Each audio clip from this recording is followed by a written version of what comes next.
What's up, everybody? Silver Bear here. Today I have my 1943 collection out. 1943 was a very interesting year for currency. The U.S. mints were minting a lot of coins for other countries during this time, especially in Europe, like France and the Netherlands, and other countries. But France and the Netherlands were getting bombarded by the Germans at the time, and the Germans would conquer a nation and they would go to the straight to the vault and snatch up all the precious metals so that he could pay for his war. So the Netherlands, they actually cranked out all the precious metals in their vault and just minted coins like crazy and literally threw them out into the street so that the Germans wouldn't get them, right? I did a whole video on that. I'll put it in the end of this video so you can link on it if you want to check it out. Another thing that happened, now this is before Hawaii was actually a state. There's Hawaii currency, and Hawaii was using U.S. currency at the time, right? Let's see, I'm trying to get it in the, there we go. On the back, it had Hawaii right across it. So these were like issued specifically for the Hawaiian Islands, right?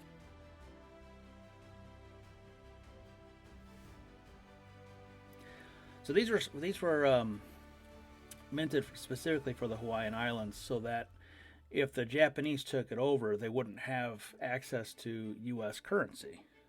They would only have these, and then these would be discontinued. So that goes back to a time of the Civil War where the Civil War, or the Confederate States, were actually having their currency printed in the North before the war broke out. And then when the war did break out, it was illegal for the northern companies, the businesses, to do business with the Confederacy. So the printer that had it was printing these Confederate bills as souvenirs. And eventually what happened was somebody else got a hold of the printing press. I'm doing this off of memory, but so they actually mass produced Confederate currency and sent it over the border and had people spend that into circulation. And that is what bankrupted the Confederacy, that made their money worth nothing. So it was literally sabotage of the Confederate currency that made them lose the war. A lot of people don't know that because it's not taught. But when you look at the history of currency, it's in there, right? I mean, there's other reasons why they might have lost too, but the money was a huge factor. People are like, oh, they ran out of money. It's like, but they never say how or why, and that's actually why the North mass produced the currency. So that is a way. This was a way to protect that from happening. Okay. Now with the Netherlands story, like I just was talking about, we minted their coinage from 1941 was the year that the Netherlands minted. I don't know if you'll be able to get that. I'll show pictures of this later. 1941 was the year that they that the Netherlands had made all their coins and threw them out into the street so the Germans wouldn't get it. 1942, there were no coins minted for the Netherlands. Not from the. I think the Germans might have minted some, but those were made out of zinc. I'm talking the silver ones, the real ones. So in 1943,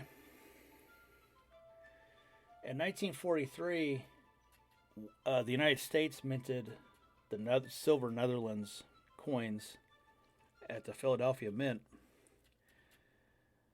And we did that in 1944 too, and then I think we stopped doing it. And the interesting thing was, France donated the silver to the United States Mint for the Netherlands, on behalf of the Netherlands, so that they wouldn't run out of currency, right? So I thought that was kind of cool, that one country helping another country out like that. So basically, a nation, here's an interesting fact too, and I'm going to get into this in just a second. A nation can store their metals, their copper, their nickel, their silver, whatever, by spreading them out into circulation. Okay? You could have, I mean, we could use all paper money or plastic money and not have metal money, and the government can just like store all this copper and nickel in warehouses, right? Or they can make it a useful and spread it out with the people and let the people circulate it, and then that's a good way to store it. We recently had a coin shortage, they called it, and they said, well, no one's spending money. It's like, okay, right, this is the most fishiest thing I've ever heard in my life. They said that no one was spending it into circulation, so there was a shortage. And I said right from the beginning, that doesn't make any sense, because if no one's spending it, it's not going in or out. And they're trying to say that it's only going in and people aren't spending it out. And it's like, well, no one's using it, period. So it's not going to go anywhere, right? And I said, I think I even did a video of it or something. I can't remember where I put it out on social media, but I said this is gearing up for war. I said this supposed coin shortage is gearing up for war. See, what they do is they bring in the coinage. Okay, this is common practice. This is what countries do, but they don't want to alarm people, so they don't say it, right? They bring in the coinage, the copper, the nickel, and all that stuff, and they melt that down and they use it to build weapons and ammunition, all that stuff, right? They say there's a coin shortage, and then after they make all the stuff they need to make, like they ramp up production, then they start rolling it out again, and they make new stuff. Like they made new quarters recently. All that's made out of brand new materials, right? And a lot of the old quarters, I mean, I don't know how to track this stuff. I mean, if you looked it up, you'd probably see that there's probably less of this year coin in circulation, yada yada. But I don't think anyone actually keeps track of that. So, and then now moving forward today, we are looking at some type of war. So, I'm not trying to be conspiratorial. I'm just saying that's the common practice for countries to do that, to store their metals with the people. All right, so 1943 is the focus here. 1943 was an interesting year for currency all around the world. We made steel pennies. Here. This is the only year that we did it. This was so that we could use the copper for war. See, like I was saying. Here's a silver nickel, which allowed us to use the copper from the nickels. Right? So, excuse me. They did that. Now, 1943, dimes, nothing special. Quarters, nothing special. 50-cent piece, nothing special. I do have these in the collection. I want to get all. Okay, so this collection is an MS-65, and they're all NGC. 1943. Now that's the criteria for this collection. Okay. The rest of the collection, this is where I'm going to stop, is actually on the dollar. Now this is a Hawaiian dollar. When this was issued, it's really hard to pinpoint when currency was actually issued, but this stuff was actually delivered and put in circulation in 1943. It has the signatures for 1942, and it stopped in 1944. But when you look at the history of it, you'll see that 1943 is actually the key year for this. That's like the premiere of this currency. right? So the only thing I'm lacking here is this to be graded in MS65 by it's not NGC, it's the same company, but it's their currency grading company, right? So that's a pretty penny.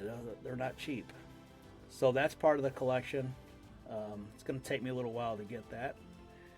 And then all I'm lacking is 1943 half dollars from San Francisco and Denver.